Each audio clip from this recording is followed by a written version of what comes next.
రాయన్ కోగ్లర్ గారి sinners film గురించి ప్రపంచవ్యాప్తంగా ఫిలిం లవర్స్ ఈగర్లీ వెయిట్ చేస్తున్నారు. ఒక proper vampire film present generation లోని హాలీవుడ్ లో లేనప్పటికీ రాయన్ కోగ్లర్ లాంటి టాలెంటెడ్ డైరెక్టర్ ఒక ఒరిజినల్ స్క్రిప్ట్ ని డిజైన్ చేయడం, ఒక ప్యాషనేట్ ఫిలిం మేకింగ్ తో ఈ ఫిలిం ని ప్రయత్నించడం చాలా మందికి ఒక అటెన్షన్ వచ్చింది. ట్రైలర్స్ అండ్ పోస్టర్స్ తోటి ఫిలిం మీద మంచి హైప్, యాంటిసిపేషన్ అనేది క్రియేట్ అయింది.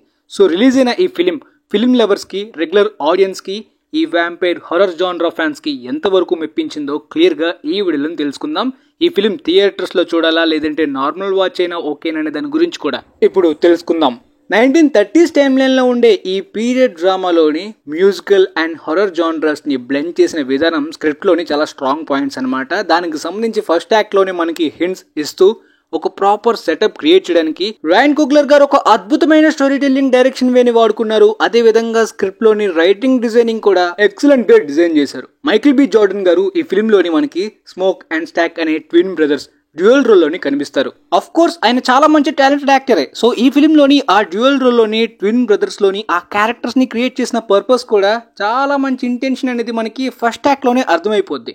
ఆ సెటప్ చాలా స్ట్రాంగ్ గా రాయన్ కోగ్లర్ గారు డిజైన్ చేసుకున్నారు. ఆ తర్వాత స్టోరీలోకి ఇన్వాల్వ్ అయ్యే ప్రొసీడింగ్స్ అన్ని కూడా చాలా ఇంట్రెస్టింగ్ గా ఉంటాయి. అండ్ ముఖ్యంగా టెక్నికల్ ఎలిమెంట్స్ దానికి ప్రాణం పోసాయి. ఈ ఫిలిం కంటే ఒక సపరేట్ టోన్ ని క్రియేట్ చేయడానికి ఈ ఫిలిం లో యూజ్ చేసుకున్న ఆ విజువల్ సినిమాటోగ్రఫీ స్టైల్ అయితే మిమ్మల్ని బాగా ఇంప్రెస్ చేస్తుంది. ఎందుకంటే చూస్తున్న చాలా ఫ్రేమ్స్ అండ్ చాలా సీన్స్ అనేవి లాంగ్ టేకింగ్ లాగా, ఆ పీరియడిక్ టైమ్ లైన్ కి తగ్గ ప్రొడక్షన్ డిజైనింగ్ గానీ, పిక్చరైజేషన్ కూడా కలర్ గ్రేడింగ్ ని ఫ్రేమ్ టు ఫ్రేమ్ అంతే ఇంపాక్ట్ఫుల్ గా బ్యాలెన్స్ చేస్తూ వచ్చారు. లుడ్విగ్ గారి బ్యాక్గ్రౌండ్ స్కోర్ కూడా అద్భుతంగా. ఈ ఫిలిం కి మ్యూజిక్ చాలా ఇంపార్టెంట్ కాబట్టి థ్రిల్లింగ్ సీన్స్ గురించి ఒక సపరేట్ ఇంటెన్స్ మెయింటైన్ అయ్యేలాంటి స్కోర్ తో పాటు మంచిగా వైబ్ అయ్యేలాంటి సాంగ్స్ లైక్ మ్యూజికల్ టచ్ ని కూడా యాడ్ చేయడం అనేది బాగా ఇంప్రెస్ చేస్తుంది ఫిలిం లవర్స్ కి.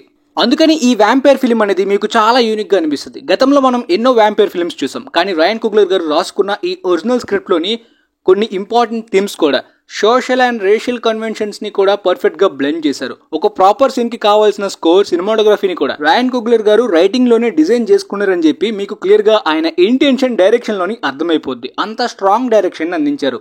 ఫిల్మ్ లో సెట్ చేసిన ఆ టోన్ గానీ, ఆ thrilling moments and emotional balance చేసే విధానం కూడా ముఖ్యంగా ఫైనల్ యాక్ట్ లో సాలిడ్ ఫీల్ ఇచ్చిందనమాట. టిపికల్ వ్యాంపైర్ ఫిల్మ్స్ ఎన్నో చూసాం, కానీ ఈ రేంజ్ పొటెన్షియల్ తోటి ఒక స్క్రిప్ట్ అండ్ ఎగ్జిక్యూషన్ అనేది రాయన్ కోగ్లర్ గారు ఎంత ప్యాషనేట్ గా తీశారనే ప్రయత్నం క్లియర్ గా ఫిల్మ్ లో కనిపిస్తుంది.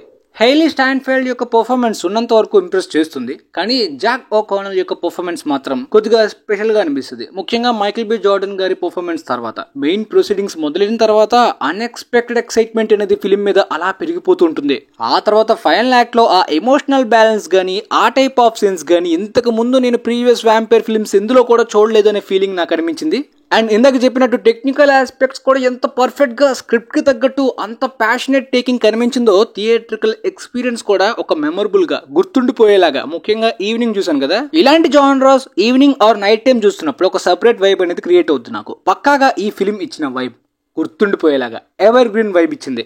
రాయన్ కోగ్లర్ గారికి నిజంగా హ్యాట్స్ ఆఫ్. ఆయన వర్క్ కి ఇలాంటి డిఫరెంట్ జానర్స్ లోని మరికొన్ని ఒరిజినల్ స్క్రిప్ట్స్ లోని ఆయన ప్రయత్నించినట్టయితే మాత్రం ఇప్పటికి ఒక న్యూ సెన్సేషన్, కానీ తర్వాత ఒక కొత్త ఐకాన్ గా కూడా అయిపోవచ్చు ఇండస్ట్రీలోని. ఫైనల్ గా ఫిలిం కి నేను ఇచ్చే రేటింగ్ 8.75/10. నేనేమైనా కొద్దిగా డిసప్పాయింట్ అయ్యానా అంటే, హర్రర్ టోన్ అనేది ఒక సపరేట్ యూనిక్ టోన్ ఈ ఫిలిం కంటూ క్రియేట్ చేశారు, కానీ చాలా హర్రర్ పొటెన్షియల్ కూడా ఉంది. బట్ ప్లాట్ లోని, డ్యూరేషన్ లోని అది సరిపోలేదన్నమాట. థ్రిల్లర్ గా, ఎమోషనల్ గా, మ్యూజికల్ జానర్స్ ని బాగా బ్లెండ్ చేయగలిగారు. కాన్సెప్ట్ ని కూడా అద్భుతంగా ప్రెజెంట్ చేయగలిగారు. కానీ ఆ హారర్ పొటెన్షియల్ మాత్రం కొద్దిగా మిస్ అయిన ఫీలింగ్ వచ్చింది. అంటే ఛాన్స్ అయితే ఉందని అనిపించింది.